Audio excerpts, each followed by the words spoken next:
again! We're starting our super detailed review of Inside Out 2. Part 1 covers where we begin. 3 years have passed since the first movie. Riley is now 13, and she's starting to get the hang of her emotions. She's a good hockey player and has 2 amazing best friends, Bree and Grace. Life is looking pretty good. Inside her mind's headquarters, joy, sadness, anger, fear, and disgust are working together like a well-oiled machine. They've found the perfect balance. Joy is still the leader, but she finally understands that sadness is needed too. They've even created the sense of self, a glowing, connected web of memories that forms Riley's core beliefs. Like, I am a good friend and I am a winner. The calm doesn't last long. The major event that kicks off the movie is the infamous puberty alarm. When this alarm goes off, it doesn't just change Riley's body. It changes her entire mind's headquarters. It's loud, it's messy,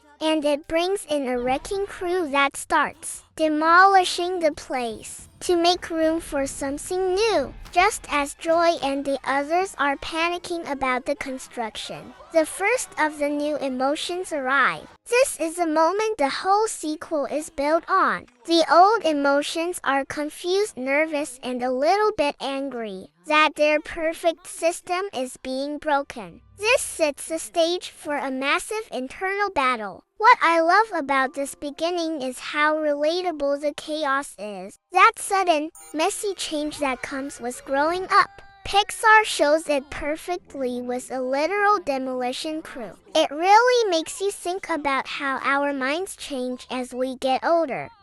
The new emotions have arrived, and the leader of the group is clearly Anxiety, voiced by the amazing Maya Hawke. Anxiety shows up with a lot of energy, a huge bag and a giant whiteboard covered in future scenarios. She is orange, fast-talking and instantly intimidating to the original 5. Her main driver is preparing Riley for every possible future disaster. Anxiety is not alone. She brings 3 other brand new emotions. There's Envy, a small cyan character who constantly looks at others and wants what they have. Then we meet Ennui, or Boredom, an indigo French-sounding character who is always laid back on a couch, representing that teenage I don't care attitude. And finally, the large, shy but deeply kind Embarrassment who hides in his hoodie. The conflict starts right away. Anxiety sees Joy's headquarters as too childish and too focused on now.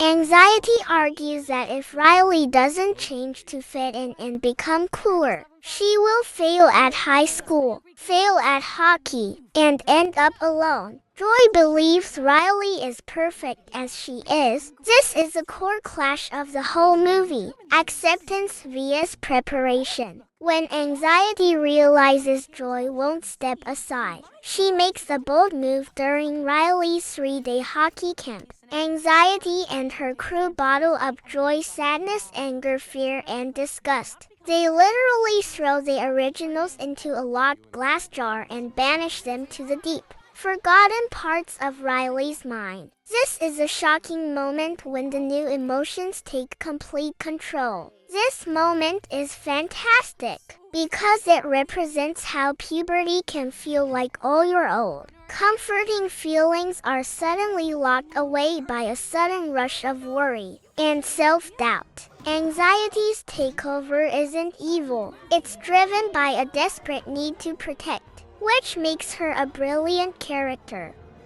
Our original 5 emotions, joy, sadness, anger, fear, and disgust, begin their quest. They've been tossed into the back of Riley's mind, which is basically a dark, forgotten prison for old bad memories. Their mission is clear. Find the original sense of self, Riley's core belief system that Anxiety ripped out. and return it to headquarters before Riley is permanently changed. This journey introduces some of the best new mine locations. They visit the Vault of Secrets, where they meet a hilarious character named Pouchy who guards Riley's hidden shame. They also travel through the infamous Sarcasm, a deep gap where all of Riley's past sarcastic and negative comments have been dumped. These moments are funny, but they also show how complex a teenage mind is. Meanwhile, in headquarters, Anxiety is running the show, and she's totally focused on the hockey camp. Her goal is to make Riley bond with the older, cooler girls and ditch her old best friends, Bree and Grace. She pushes Riley to lie about her favorite video game and pretend to like things she doesn't. Anxiety is building a new sense of self for Riley, one that says, I am who others want me to be. The most important concept here is how anxiety messes with Riley's core beliefs. She replaces positive memories with fearful, negative ones, creating a new, unstable foundation. This new sense of self is based on self-doubt, with beliefs like, I am not good enough and I am not talented enough. Riley starts acting totally different from her true self. This section is powerful because it perfectly visualizes the self-betrayal we often feel as teenagers. Joy is literally fighting to save Riley's true personality, while Anxiety, despite good intentions, is constructing a fragile version of Riley based on lies and worry. It's a great commentary on the pressure to fit in. The movie's conflict hits its most intense point. Riley is at the final tryout scrimmage for the hockey team, and Anxiety has pushed her to the absolute limit. Anxiety is trying to make Riley look perfect, talented, and totally cool in front of the older players she wants to impress. The pressure is huge because Anxiety keeps talking about Riley's future and how this moment is everything. In a moment of pure panic, Riley makes a huge mistake on the ice. Anxiety takes over the console completely, spinning around, trying to fix the error, and causing a massive mental overload. Anxiety's intention is to protect Riley, but her frantic actions accidentally cause Riley to crash into the star player, Valentina, and get thrown into the penalty box. This moment of failure and public humiliation triggers the film's major climax, a severe anxiety attack. We see Riley physically struggling to breathe and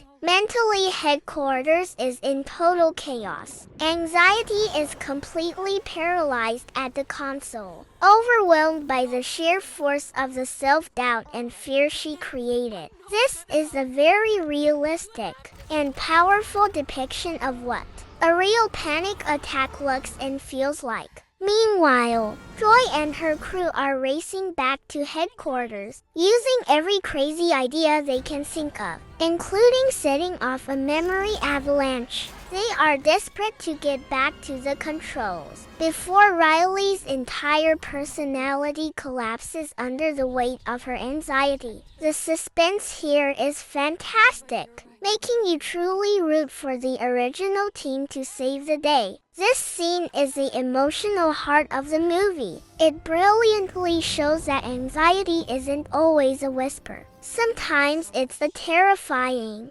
overwhelming scream that takes away your control. It's an essential lesson that even well-meaning worry can become destructive when it's the only thing driving your decisions.